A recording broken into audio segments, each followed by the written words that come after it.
morning, Saturday morning, and great to have a special guest, as I often manage to produce every now and then. It's a great friend of mine, Gary Webster. How are you, mate? I'm very well indeed, Steve. How are you? I'm really good, mate, considering it's been a while since we actually saw each other face to face. We keep in touch on a regular basis and see what each other's up to in the acting world. And often we tweet or retweet each other's tweets about football. You're a big Arsenal fan, and of course, I'm a Newcastle fan. Yes, indeed. Yes, so I think we had arranged to meet up a few times before pre-lockdown, but obviously that was all thrown up into the air. But yeah, we've kept in contact on Twitter and text and stuff. So it's good to see you in the flesh, as it were, even though it's only on this Zoom or whatever you'd like to call it these days. My kids they educate me now on all these new fangled devices. The good thing is you've managed to switch it on and get it sorted, mate. My wife has just left, but it's all down to her. Well, anyway, I mean, how have you been coping? First of all, let's talk a little bit about acting, because obviously we're both actors. Sure. And lockdown is difficult for everybody, but people in our industry, sadly, just haven't had the opportunity to go out and make films, TV, or go on stage. It's been horrendous. No. So, I mean, I presume it's just affected you the same as it's affected everybody else. Yeah, definitely. I think because I was actually touring a play. We just kicked off with a play called The Cat and the Canary, it was a stage version of an old film starring Bob Hope. I don't know, it's one of those ones, but maybe kids of a certain era might have seen on, in black and white on TV. So we just started the tour. It was meant to be a 6-month tour. Had Britt Eklund in it, Mark Jordan, lots of fun people. So we've done about 3 weeks of that, 3 or 4 weeks of it. And we was on our way up to Sunderland, if I may mention the term Sunderland. And you can. Yeah, okay. The Northeast, let's say the Northeast. And we've got the phone call. We're shutting down. And that was on March. That was on a Monday. We was all travelling up, and we all turned around at York, all came back down, and that was it. And so the play's been on suspension since then, which, it's had a massive impact, I think, for a lot of people. I mean, I think television and film is slowly getting back to, the productions are beginning to happen, because I think they can control the in-distance stuff much easier than in the theatre, and obviously the demographic that might come and see a touring play is maybe a vulnerable, demographic of a certain age group. So I think we have to be right. I mean, health is everything, and lives are, the most important thing of all. So, but I think things are beginning to sort of be more relaxed now. So hopefully we'll be back on tour in January. So it's basically a year lost for a lot of people, I think, and it's a big struggle, as it is for everybody out there, I mean, do you feel the government's helped in any way? I mean, I've got to be honest. I mean, self-employed, as long as you pay your taxes, I've basically found, obviously, the money that's come in from the government very helpful. I mean, I appreciate millions of people who are in the same position. I mean, luckily, because I declare the right amounts that I make, I've gained the right money in. But have you found that helpful? Has it helped you a little bit, or is it still a long way short of what you probably would have needed? Well, I think, because you budget for your year and you budget for what was coming in. And I think, I've had a bit of a checkered past regarding finances and things. And I think this, again, only highlights that, if you've got a bad credit rating or things like that, then the government is no help to you at all. Because even bounce back loans or just a general overdraft, even though we're in lockdown and people need it, and you might have the correct kind of evidence to say, I'm going back to work, I have a job waiting, etc. They're still very reluctant to lend or do any of that for people who have got, a credit rating that isn't excellent. So I think the understanding, I fully understand that, this was unprecedented, as they say, but I think the government was slow to react. And I think the arts certainly come a long way down the list of what they have to prioritize, which I understand, but I still think that, it brings in a few billion quid a year every year. And I think it was probably the last thing on their agenda that they were thinking about, what we're going to do with the theatres. So like anybody, I think they could have done more. But I will also understand that it's these are extraordinary times. So, but we should be better prepared if the second wave comes. Yeah, I agree, mate. I agree. Well, listen, it's great to see that you're doing well and you're alive I'm and you're breathing. fitting well. You're fitting well. That's the most important thing in these times. Absolutely. Let's talk a bit about the acting. How did you Yeah. first take the steps? Were you a child actor? Did you get into acting that way, or did you did you come into it later in life like I did?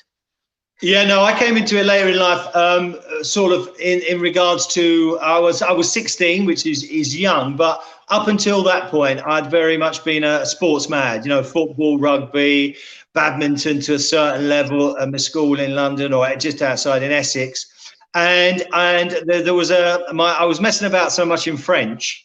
My French grades had gone down and down and down. It was a local comprehensive that the French teacher pulled me aside once and she said, "You've got a lot of energy, but it's going in the wrong direction." So she said, "Why don't you try the school play?" And up until that point, I'd never really thought about it. So I went along and they said, "Listen, someone's just dropped out. Do you want to do it?"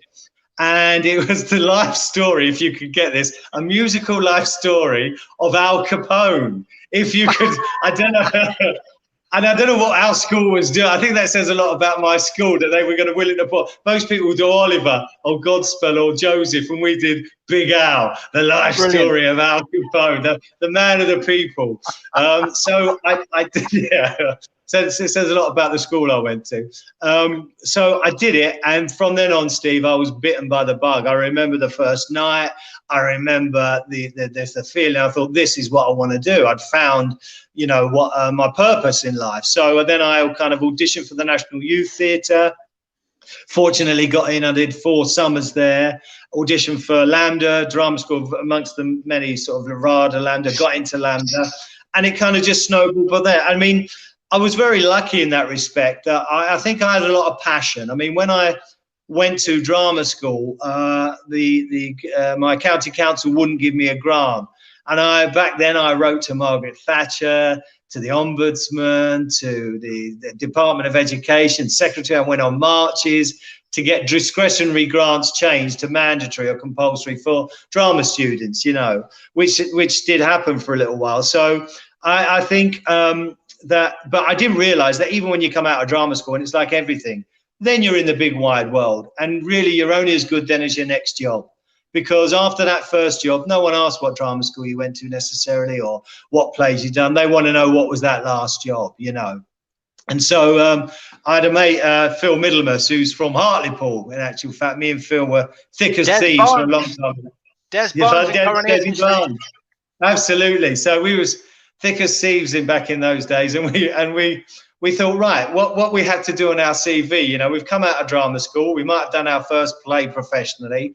But of course, if you go up for a television, they go, "What television have you done?" And we had nothing on our CV. And if that goes on for a year or two, the fact that you haven't got that means, and then they start to think, okay, you're new out of drama school. That can explain it. But a year down the line, is there something wrong? Is this guy, does he not have the right face for television? What are we missing here? So immediately, me and Phil whacked on our CV. I think we'd just both I'd done a play in Manchester. He'd done a play somewhere on tour. So immediately we put in Frank in the professionals and Steve in the bill. And we hadn't done these shows, but we just worked out the amount of episodes no one was going to question. And if they said, "Well, what was Steve in the bill?" I would have said, "Remember there was a group of lads and I was the mouthy one." So we just take it to the casting directors. We go, yeah, I remember that. But at least then no one questioned your ability to do television. Yeah, that's and from good. that, yeah. So that's a bit of advice I give to any young budding actor. Lie immediately on your CV. What was it? What was your first TV? What was your first TV part then? What was the first one that you can remember? The first TV part I did was the very first episode, the very first scene of the very first Inspector Morse. Wow. Yeah, so immediately I was working opposite John Thor. I was a dodgy car paint sprayer, and he'd come to nick us, and I actually got handcuffed to the Jag, the wonderful, iconic Jaguar in Inspector Morse, and he drove off with me attached to it, screaming, "Oh, let me out, let me out, let me go," and someone came and hit us. So it was a big stunt and all of that, and I remember coming from the sort of stage training, everything is loud and you're hitting the back wall. And television obviously is a lot quieter. You know, you don't have to project as much. It has to be much more realistic. And I remember when I rehearsing with John Thorpe, I couldn't hear a word he said, because I'd be like, yeah, fantastic. And I'd be saying, what are you doing here, mate? And he'd go, I'm just here to fetch you. And I couldn't hear because he was radio mic'd up. So I basically just sort of went on the fact that I gauged when he had stopped speaking, and I thought must be my line back then. So you had this young, over-the-top young actor, and he was like the consummate professional, talking like that, very quiet and nice and easy and cool and calm, you know. But it was an education to me straight away, you know, and he was delightful. You know, it was a new series for everyone. So I'm very proud of that. I'm very proud that I was there at the beginning of such an iconic show that led on to, you know, Lewis and such like. So that was my first TV. Were you nervous on that first day? Because I mean, I know when I did television for the first time, it was you know, it was a bit mind blowing really to be walking. There was an excitement, but also a bit of nerves. Oh yeah, I mean it's extremely nerve wracking. I mean, and I think, and it still is. You know, you go down on set, you got crew there, you're kind of doing it's a mini piece of theatre, and I think half the battle with television and film is keeping those nerves at bay, looking like it's the most natural thing in the world. You know, keeping your cool. I mean, I've worked with some actors that during rehearsals, you know, just off camera, have been sensational.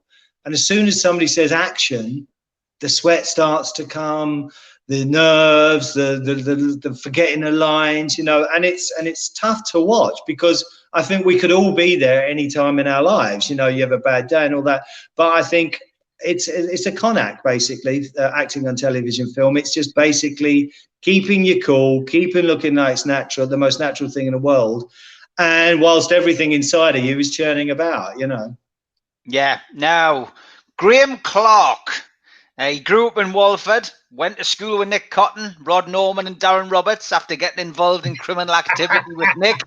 Graham served time in prison, but it later transpires that Nick had committed the crime that he was in prison for. Graham never forgave Nick for allowing him to go to prison for his crime. Graham was very protective of his younger brother, Barry. Graham Clark and EastEnders, what a claim to fame, mate. I mean, as a Londoner, it must be the one you want to get into. As a Northerner, Coronation Street's my favourite. Of course. Yeah. But yeah, I mean, what was it like to step foot in Walford and play a part in it? Well, I mean, this was like in '87, so it was, one might look back and say, the iconic time, the establishment of EastEnders as the southern powerhouse that it is, you know, compared to Coronation Street, which is the first, the one, the only, you know, soap opera. And here was this young pretender to the throne from the south that had been created. And so I went in there quite early doors. So these was in the days of Den and Ange, and the Queen Vic had just been. And so, yeah, it was you was on a kind of way. Wixie was there and things. So it was daunting, but at the same time, there was a great kind of excitement about the whole show, you know, that it was getting bigger and bigger and bigger all the time. And so there was like a freedom to experiment, to do what you wanted to. And there was a lot of young people up there at the time. Letitia Dean, who's still in it now, you know. And I mean, there was so they had a lot of named characters like Wixie, like Den, like Ange. And then there was a kind of group of us, like you say, Rod and Gary McDonald's character and myself. And we were all the brother or the sister or the boyfriend or the girlfriend of people. So I was Barry's brother. Gary was Carmel's brother. Rod, Chris Allen, who played him, he was Mary's boyfriend. So we kind of stuck together. We were the kind of, Jason Watkins was in it as well. And then, of course, from that, we formed the Walford Boys Club, which was the football team. So It was a great time to be around there, because then we'd go off and go. I was telling my son about that hair the other day. I went away I'd done a few episodes, and then I come back and I had about 10 more to do. And I'd gone to Greece on a 2-week holiday, and I'd put a load of Sun in. I don't know if you remember, there was a product called Sun in. That bleached your hair. Yep, you're right. So you're speaking to somebody who knows a lot about it, of course. So yeah, there's no need for it. No, both of us will go and film now. But And so after this 2-week holiday, I came back and they were like, look at your hair. Is that how it? I said, that's how it goes in the sun. That's it. They went, that's natural. I said, yeah, completely. No diet, nothing. Until about 3 months after, towards the very end of my episodes, there's like a big badger line of dark hair coming through. There was like that, you fucking liar. Yeah, fucking liar. Get out of here. Time for your contract to finish. That's not natural. Yeah, so it was great fun, and we had great fun with the football team as a charity ongoing concern. But yeah, and I got to take on Dirty Den, which was I called him out in one episode, which was great. Working with Leslie Grantham, and it was a good time. It was a very exciting time up there. I mean, it's massive now. It's just a monster of a great soap. But there, it was just kind of it was innocent, and everyone. It was great fun. It was a fantastic time to be around up there. Yeah, I mean, was it one of those things you always think maybe I could go back to? I think you mentioned, you left, I think, in '88. I think according to the EastEnders website fandom, you were last seen supporting Colin over his recent breakup with Barry. But was it your decision to leave, or did the script writers just decide, right, we're going to move on? And is it something you'd love to go back to, do you think? No, yeah, I mean, I had a lovely scene with Michael Cashman. I think it's Lord Cashman now, is it? Michael was fantastic, and we've remained friends and caught up again on Twitter. And I just think that the character kind of run its course. It was never there to be as a regular, because at that time, anybody who lived out the square, just that was it. You came in, you went out. Nobody bought houses in the square. The square was set. And I did return in, I think it was 2016, playing Neville Peacock, who was one of the Slater sisters' husbands. Now, that's a character I think could well return, because he was like he's a bit dodgy, a bit of a swinger. He liked to put a lot of things in the mix, and I think there were some very nice comedic scenes that I had with Danny Dyer in a jacuzzi, where I was making the suggestion that we should all put our keys in the bowl and have a good time together with our respective clubs. And it was a nice relationship. In the end, it ended up in those. I had 4 episodes that Danny Dyer's character Mick knocked me out for getting a little bit aggressive with my wife. But I think that character I think had some legs, and a lot of people have said to me, why hasn't that one come back? Because he kind of he would fit into the square quite easily, and there was an underlying danger to him, whether you thought he was a bit greasy, or he was always dodgy dealing, which was, I think, is a nice kind of a character to sort of draw upon and get in amongst it. So who knows? Neville Peacock might return, but I don't think Graham Clark will now. Yeah, fascinating. I mean, it's a major achievement, I think, as an actor to get into something like that. It's and just to have those memories and working alongside, some of the great actors who now really become established names because of the success of the soap opera. It's just it's a great thing. It's a great thing to have on your CV. And I suppose we've got to talk about a couple of the other shows that we were in, and most people of a certain age will remember the fantastic program which was Minder, which of course had done fantastically well on ITV, and you had the late great George Cole and Dennis Waterman obviously playing the part together. But then you were asked to obviously Dennis left the show, and you had to come in and take over essentially from Dennis's role, the sidekick role, and you played Ray Daley, which a lot of people will remember you as. And what was it like? I mean, just take us through the process, first of all, going for an audition for something like that. What was it like, to go up for that role? Well, to be honest, I think there was everyone had assumed that Dennis was going to come back for the 8th series, and there was a lot of things happening in the background that we, obviously, the public didn't know about. And then my agent got a call and said they're looking for this new character. So and at the time when I first went in, and it was just for a chat with the producer and the casting director, I assumed that this character was going to play, wouldn't be that kind of important in the series. And he would be just alongside Dennis Waterman or Terry McCann and Arthur and everything. But but on the first meeting, it was explained that Terry McCann was leaving, and that it would be a new character who would be taking over, which of course then it kind of ups the ante. So immediately I knew, oh, this was a lot more of a larger role, more career-defining role possibly if I got it. And then, to be honest, Steve, the first interview went well, and I had about 4 others. After that, went back, saw the director, saw one of the directors, saw costume designer, and then I had a screen test. We actually had screen tests with George, and I remember I was given 2 scenes to do, and the first one, I just wasn't hitting, I knew that they were probably looking for the right relationship and how we would gel together and work together. And I always equate it to having a handful of sand. And I went off to the toilet to compose myself after the first scene, which hadn't gone fantastically well. And I could see this sand just slipping through my grasp. It was just, I couldn't keep hold of it. So I basically thought, all right, I'm going to go out there and F it. I'll do what I can do. The pressure's off. I haven't got this. And we just gelled. And it kind of it took the reins off me. And we had a bit of banter and a bit of off-screen banter and on-screen. And I did a bit of improvisation and I made him laugh or something, I remember. And we got on like a house on fire. And so the 2 scenes were chalk and cheese. So all I was happy about that was that I could walk away, and I knew then it was close. This was a major role, but I could walk away thinking, well, I'd given everything then. I'd given about as good as I could get.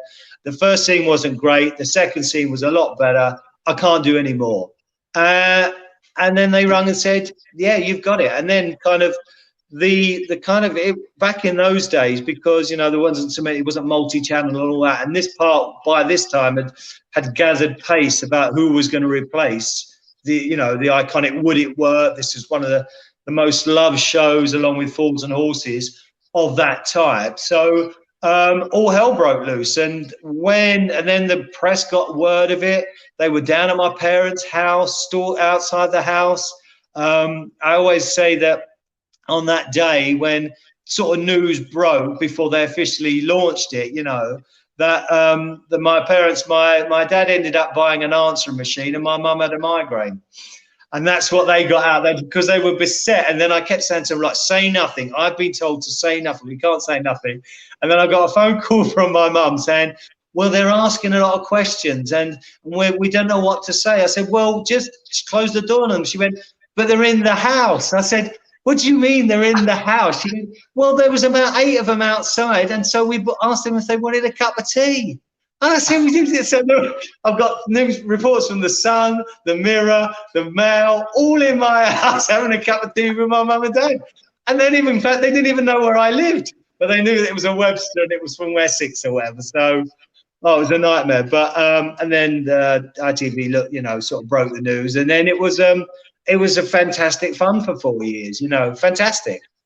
Yeah, I mean, what was it like working with George? Because he was such a big household name, established name, done a lot of great movies over the years. But to actually team up with him and play alongside him in one of the most successful ITV shows of all time must have been fantastic. But what was George like personally? Oh yeah, he was an excellent guy. I mean, here I am coming in after 10 years, so he was very welcoming, very open. He was never one to sort of tell you how to do it. He was never one to say, oh, I wouldn't play it like that. I wouldn't play it like that. He was very much listen. I think it was kind of the kind of Paisley managerial skills, Bob Paisley of you're here because you're good enough to do the job. Now just do the job. He did tell me, so he never kind of said, oh, I wouldn't play it that way. But he would sort of say to me things like, if you're on the phone to someone, don't necessarily do the phone call and then look at the phone before you put it down. Don't personalize someone. So just do that and go, yeah, okay, bye, put it down. Little tips, preservation of energy. When you're filming, as you well know, Steve, they're 12-hour days and they're long days. And you could do a scene at the beginning that you have to pick up at the end. So keep your energy tight, you know, keep your powder dry. Don't go out there and waste a lot of energy on chatting and doing all that, because you've got to maintain the same level of energy you had at that end scene as you have at the first scene. If a scene doesn't go well, don't take that into the next scene. He said sometimes you'll do, you know, little tips like sometimes you'll do a scene that you won't be particularly happy about, but it will work for sound, camera, costume, everything else. You know, no airplanes coming over, and they'll go, move on, and you'll go, it wasn't good for me. He said sometimes it happens and you haven't said anything and they move on. Don't take your depression that you wasn't happy into the next scene, because the next scene might be 20 minutes further down the line of the film and you've got to be happy. So let it go, let it go, let it go, you know. So and things like that. And we had when we first started, I had a little sort of caravan, and he had a huge, great Winnebago, which I used to look on in awe. And because I was the new kid on just off the kind of, you know, youth opportunity scheme payments, you know, I was in this little one sort of, you know, 3-pitch thing, and he was in this huge thing. And the greatest compliment I could have been given by him was, after a week, and we've been working on an episode, the first sort of bit of an episode for a week, he said to the producers, look, it's pointless Gary being in his own car. Why didn't he come in and share mine, and we can go through lines and all of that? And I think why they'd established that in the beginning was, what happens if he hates me? You know, he wanted to retain his independence. And after a week, I was really proud to think, actually, he thinks he can get on with me for 9 months of the year, you know. So I packed me bags and came out the free position and went and stayed with him for 9 months of the year. That's amazing. Yeah, I was chuffed, you know, because and you know, I had total respect, and I used to chat to him about everything. So when he worked on Cleopatra with Burton and Taylor and Rex Harrison, I'd ask him, what was that like? What was Burton like? Well, and he was great. You know, we just chat, because I'm into all the old stars. I want to know about the reputations and all that. And yeah, we had a lovely 4 years together, and I'm you know, exceptionally lucky and grateful that I did. You know, for me, it was probably like doing 3 or 4 years at the National Theatre. You know, just watching how it worked and how he could just turn it on. I mean, there was one scene where he had to sing to a pub full of people, and it wasn't Arthur Daly's kind of modus operandum to sing to anyone, but he had to sing. He was drunk and he had to sing in the Winchester, and I thought, God, that's going to take some bottle, you know. He must be and he just nailed it, and we all cheered at the end, and we was cheering as Ray and punters of the Winchester and Dave, but we was also cheering as Gary and Glyn and all that, to go, that's a fantastic piece of work, you know. Brilliant guy. Well, I've got to say, Gary, I mean, I watched those before we got to know each other. I think we met probably about 25 years ago now. But you know, I can still watch the testament to those TV programs with you and George on, and they're still as relevant today. They still make you laugh. They're still as exciting to watch. And you know, you're a great actor, mate. And honestly, well done on those, because I'm sure anybody agrees watching. Let's talk a little bit, because I've noticed, obviously, I read your Big Issue interview in the back end of last year before we came into COVID. And I know, you know, probably way back in, you know, the mid 2000s, 2007, 2008, I think you had a book out, Debt Rescue, how to get through a year of financial ruin and survive. I think it's still available on Amazon if people want to search it up. I think I'd like to talk about it, because it's probably going to be quite relevant for people watching the show now with COVID, because people have been furloughed. It's coming to an end. You know, people are out of work. You know, you've been through this yourself, through problems with debt. You know, what advice would you give to anybody who finds himself in that position over the next few months with the current situation? Well, I think that the best piece of advice I could give is, which is what we kind of live by, is to talk about it, to engage with family, friends, different authorities, the Citizens Advice Bureau, any sense of help groups or help organizations out there to talk about it. Because the more you talk about it, one, you realize that there are other people in the same situation, and two, it begins to minimalize, which is difficult, the importance in your own self of how important this is. It is greatly important, but it's not, as I tried to say in my book. I wrote the book because I went bankrupt in 2005, and I watched a documentary about male suicide, men who killed themselves.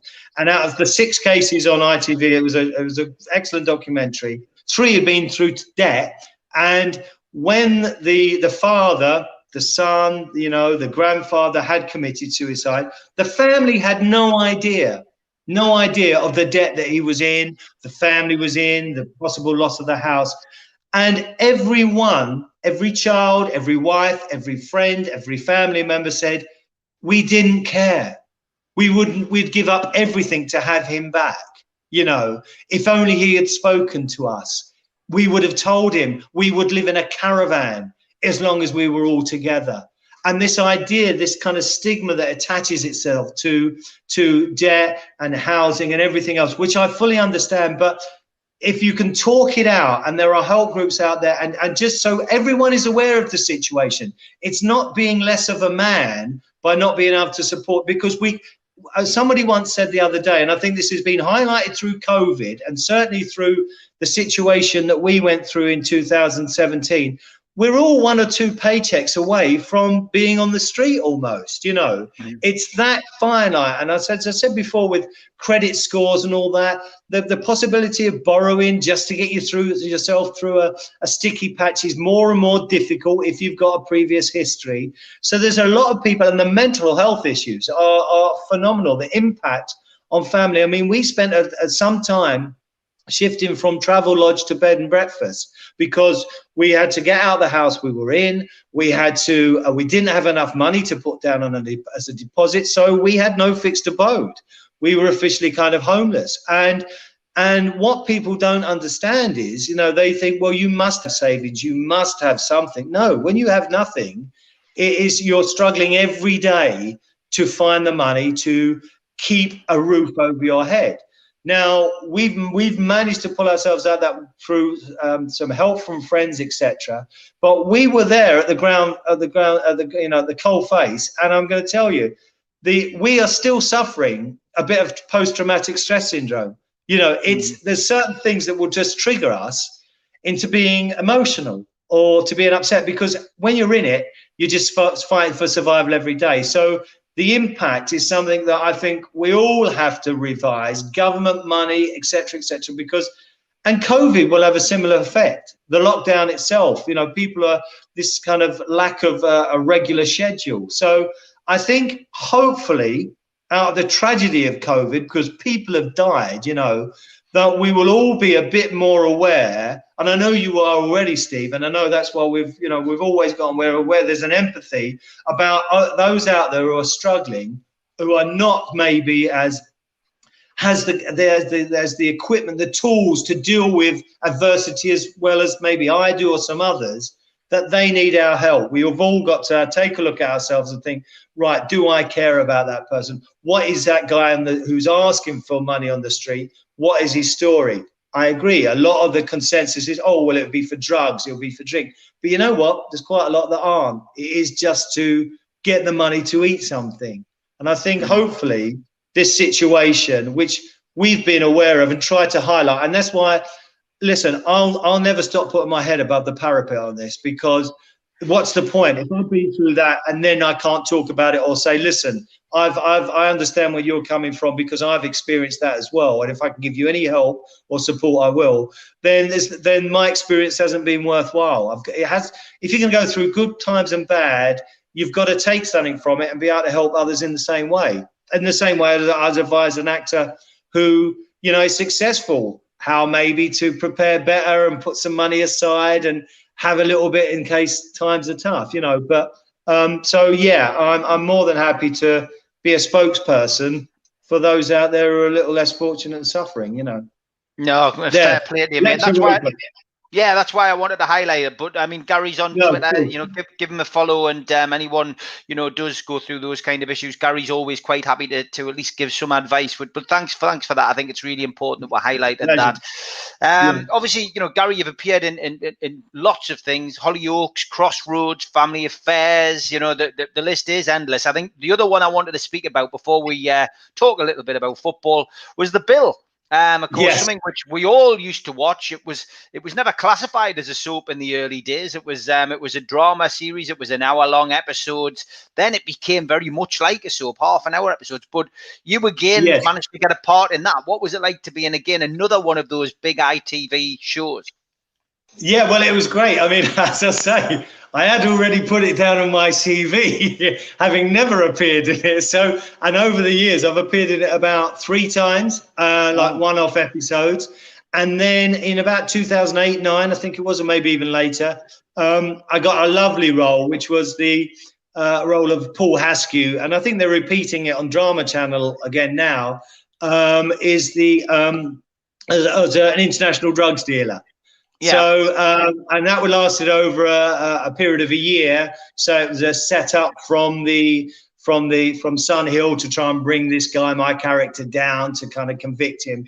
And it gave you an actual opportunity to get your teeth into, a well-defined character. Sometimes, when the bill was half an hour, it's all pretty quick and it's all resolved in that time.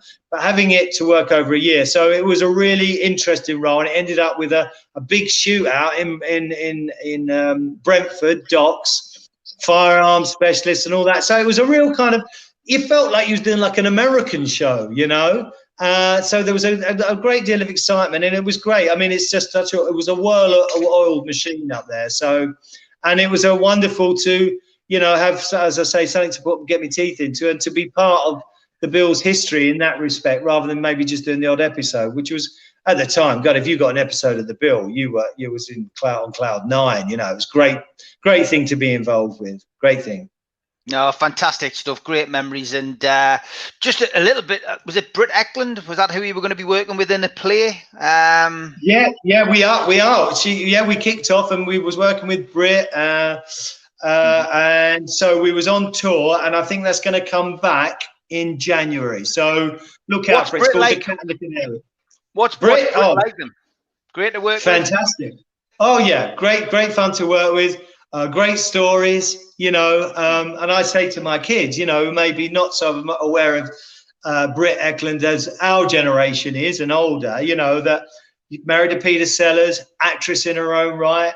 Rod Stewart and her were the posh and becks of their time, I mean, it was a huge love affair and stuff, and an iconic name, a film star, James Bond, was she Holly Goodnight in The Man with the Golden Gun.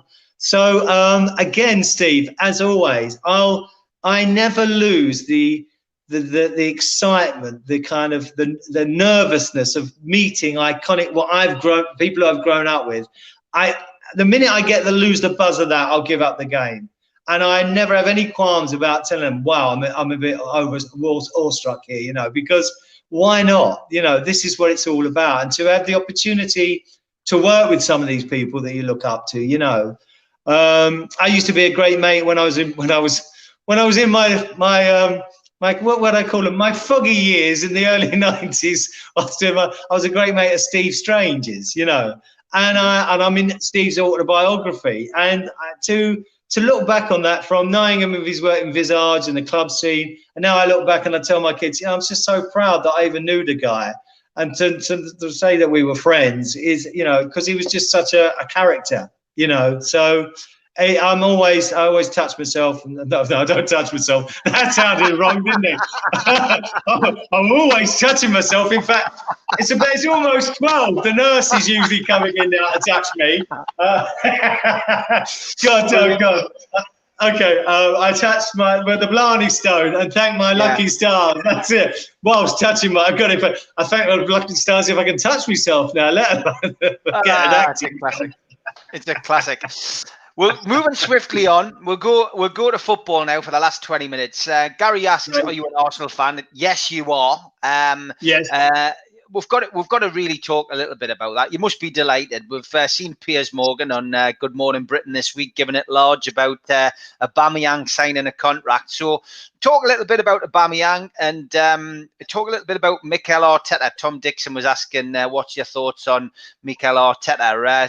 You must be happy at the moment. I've got to say, Steve, can I move this into another room? Go for it, mate. Go for it. Yeah, go for it. You are live. So yeah, that's okay. Don't have any I'm of the going missus washing or ironing on. She'll never forgive you. No, the nurse is not coming until 12. Hold on. Okay, that's good. Hold on. I'm now on charge again. Good. I was just losing it. Okay. No, definitely. I think that I've been disappointed with Arsenal. I've been disappointed with the board. Yeah, because I feel that for a club of Arsenal's stature and standing, I think they've got away with underinvestment for too many years. And certainly what I could never understand was the appointment of Emery. Because when Wenger said he was leaving, he gave a 6 months notice. And here you've got one of the best jobs in the world, top 6th or 7th richest club in the world, money, the legacy that Wenger was leaving was fantastic. There was a foundation there. So you'd have thought they would have been touting every top manager and the top 5 managers for those months.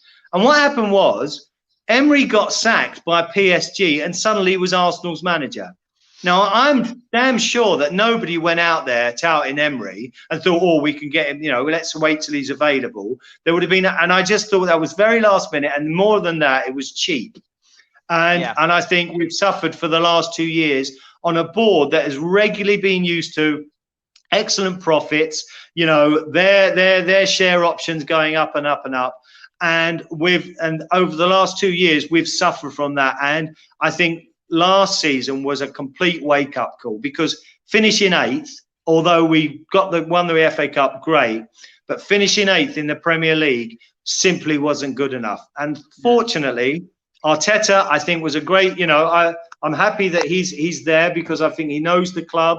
He's obviously been under the tutelage of Guardiola, and the board's backing him. I mean, if they'd backed Wenger to a certain degree, I'm pretty sure Wenger might still be there, although it's a long time. But I feel now we're going in the right direction and they're buying the right players because they're actually buying some people as opposed to getting them on loan or putting a down payment for Pepe of 15 million. We pay him over 5 years, and we were falling behind. So where we are at the moment, I don't expect it to happen overnight, but I'm certainly with Aubameyang, for me, is the best signing that they're ever going to make in the next 4 or 5 years, because for 60 million over 3 years they're paying, they'd have paid that and more just to buy him, So at the moment, I'm relatively happy with the direction we're going in. Yeah, as a football fan, we're never always happy, are we? That's the thing. Tom's asking, do you miss Arsene Wenger? Do you miss Arsene Wenger? I think it's something with Arsene. It's something. It's akin to, somebody who you've had enough of, but you don't realize how much you're going to miss them until they're gone. And I feel now that the legacy he did, how he achieved what he did, really on the funds that he was given to maintain a top 4 status for so long when everyone was buying big, is remarkable. And also, I mean, I say this to my 17-year-old youngest son, the era of Ferguson and Wenger at each other's throats, the whole culture of, any derbies and any big matches, even Newcastle, Liverpool. I mean, those were iconic matches and there was a bit of bite to them. At the moment, I miss that kind of rivalry because all the managers tend to pretty much get on. There's a lot of goodwill, and it's all about the technique and the playing. So I miss Wenger for that because he did used to rub people up the wrong way, which I think we need. It's entertainment in the end. You know what I mean? I'd love to see Arsene at Newcastle at some point. He often gets forgotten, but he's a man who knows what it takes to win trophies, and that'll do for me. James Brown says, if you could choose one player from the Newcastle squad, which player would you choose for Arsenal? He says you can have Joe Linton if you want. Let me think. Even you're laughing at Joe Linton. I think Saint-Maximin or Maximin. Yeah, I knew you'd say think. that. Only because he's capable of anything, and I think, I think given the right guidance, which at the moment he seems, he seems to be getting from Steve Bruce, he's exciting, and and we got Saka on our left-hand side, but I just think that he's capable, and I think he would fit very much into the Arsenal system. that he can express himself. But I think you've got a good squad at the moment. I think it's one of those squads that has crept up on people, and I think it's going to do very well this season. Well, in the fact of possibly top 6, definitely top 8, without any shadow of a doubt. And I think for all the turmoil that you guys have been through over the last few years, I think actually that it's the best sort of foundation for going forward that there's been for some time, And how it's come about is a kind of very roundabout, higgledy-piggledy way. I don't know quite how it's happened, but it has, because you've got some quality players there now, and certainly with the lads from Bournemouth as well, they can only add to that, definitely. It's always interesting to hear another fan's perspective on our club, because sometimes we're on the inside looking out and sometimes can't see. But interesting to hear your views. Malcolm says, morning chaps, great advice. He's talking about the stuff on debt, which is highly recommended in any period. Nice to see you, Gary, he says. Lee Taylor's asking, morning, as an actor, which TV programme or film would you have liked to play a role in? Oh, would I like to have played a role in? That's interesting. Well, I kind of... that's a very good one. Something in Sexy Beast would have been great. Love that. Long Good Friday. I would happily have been just one of Harold Chan's guys hanging upside down on the freezer hook as an iconic movie. I'd have happily have done that. That wouldn't have been a problem for me at all. Something like that. In America, God, any of the Once Upon a Time in America I love. It's one of my favorites with De Niro. Hopefully there's parts out there that it's funny. I once heard Olivier say that he played Macbeth when he was 30 and he knew that he wouldn't play it correctly or give it any credence until he was about 60. And I played Macbeth at about 28, 29. And it's one of those roles you'd like to return to. And I think, and I get that because I feel now are my kind of golden years, because I've just lived more of a life than that 27-year-old who luckily, got a bit of luck and was in Minder. Now you have something to offer. And I think that's why the acting profession was always interesting, that the older you get, you almost add more to your performance, because you've lived more, you've understood more. Yeah, of course. Mike Stewart's asking who your all-time favourite Arsenal player is. Malcolm Taylor's asking who your favourite player is. So all-time Arsenal player, and maybe your all-time player of all time doesn't necessarily have to have played for Arsenal. No. Okay. Well, me and my son often, because he kind of loves to hear about the retro stuff. So obviously Bearcamp's got to be up there. A righty. I love righty playing for Arsenal. Geordie Armstrong. I have to say, Geordie Armstrong. Had great memories of going to, when I connect with his daughter on Twitter, and I told her at the time that my dad took me to Geordie Armstrong's testimonial at Highbury, and there was about 54,000 there. And Johan Cruyff was part of the Barcelona team he played. And I remember my dad putting me on his shoulders. So I was at the clock end. So I could actually, all I wanted to see was Cruyff. Even if I saw the top of his head, I'd seen him. And my dad put him on his shoulders, and I saw him do some sort of run down the wing. And then some big copper said, "Oi, take him off your shoulders." But I was happy because I'd actually seen Johan Cruyff play live. Fantastic. So Geordie Armstrong, lifelong servant. What a player. Great stuff. Want to talk a little bit about what's going on at the minute, really. Supporters going back into grounds. It's been talked about. Obviously, we're now going through more severe lockdowns. I said last night, I think we'll be back into a national lockdown for half term. I think they won't want people going to go around Halloween and bonfire night, and I think they'll do that in an attempt to get us, more or less back in step for Christmas, so we can all enjoy Christmas.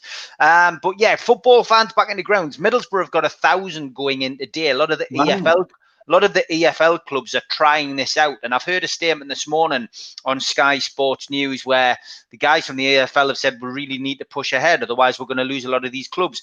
I mean, what's your thoughts as an Arsenal fan? Would you welcome going into a limited crowd of, say, 5,000-6,000 at Arsenal's ground, and being put into a draw for it, or would you rather just go back when everybody's allowed to go back?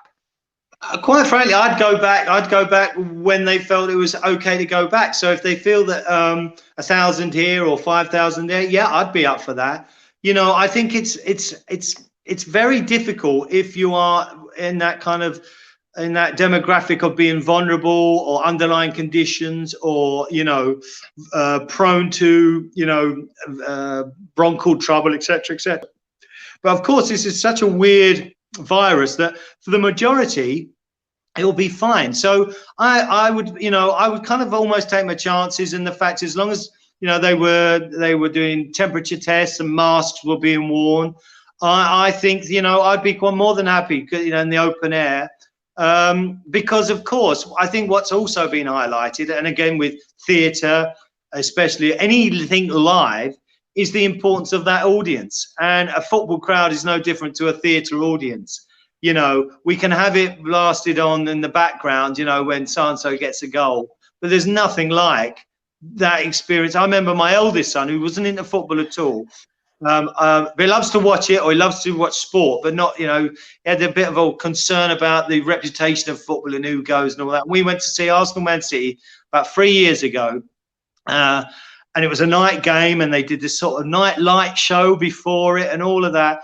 And all I was thinking, would he engage in it? Would he get the buzz that I get out of it? And I can't tell you, Steve, when that Arsenal first goal went in, he was off his feet. And when that second goal went in, he was off his feet. And when the City were attacking and there was 2 minutes to go, he was shouting, come on, And I just thought that for him, I looked at him after, I said, is that different to what you thought? He went, yeah. Oh, God, I can see it now. And I just thought, yeah, and we've missed that. Football's such a part of our life, It's such a part of our life that I think that, anything to get some sort of normality, just both for us physically getting out in the open air and mentally, to give us that idea that we're getting back to normal, will be a great help. So yeah, if they said to me, is there a ticket you're one of 5,000 going to the Emirates, I'd take it, And to have my voice singing masked up would be a bonus anyway, because I can sing football tunes, but I'm not good in West End music. Malcolm asks, did you buy any mementos from the old Highbury ground when the club moved to the Emirates?